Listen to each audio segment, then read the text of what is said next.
perfect poached egg. Tender whites around a warm liquid yolk that oozes out like gold when you cut into it. They're an essential part of Eggs Benedict. They can turn any salad into a meal or any vegetable into brunch. The problem is they're really tough to make right.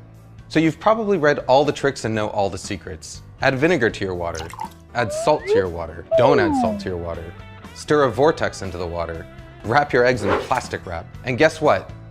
None of them really work. After years of testing, I've only come across one method that works every single time, and all it requires are two things. The first is a really fresh egg. Fresh eggs have tighter whites and yolks that help them retain their shape better as they cook. There are two ways to tell how fresh an egg is. The first is to check something called the Julian date. As long as it's packed in the US, every carton of eggs has a number between 000 and 365 on it, and that number corresponds to the day on which the egg was cleaned and packed. So a number of 000 would mean January 1st, 003 would mean January 4th, and so on. All you really need to know is that the higher the number, the fresher the egg.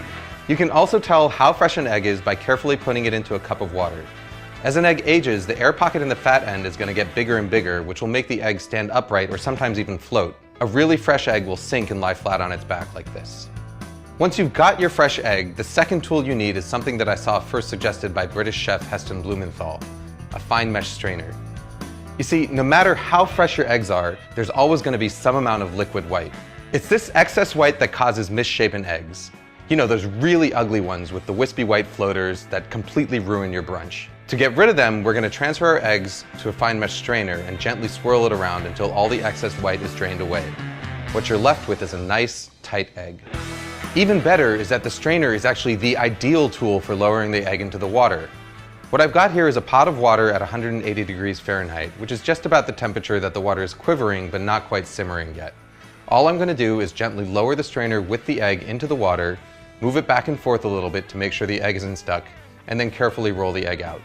Just like a kid, it's these early formative stages of a poached egg's life that are going to determine how it turns out in the end. Using a round bottom strainer and this rolling motion is going to help ensure that you get a nice tight poached egg that's egg-shaped. If you want to cook multiple eggs, just make sure that you have them cracked into separate dishes and ready to go. Once they're in the water, your only job is to keep them moving around, flipping them from time to time with a slotted spoon so that they cook evenly. After about 3.5 to 4 minutes, this is what you've got. You can even cook them ahead of time and store them submerged in cold water in the fridge for up to a few days. To reheat them, just transfer them to a bowl of hot water for a few minutes just before serving. Food Lab signing out.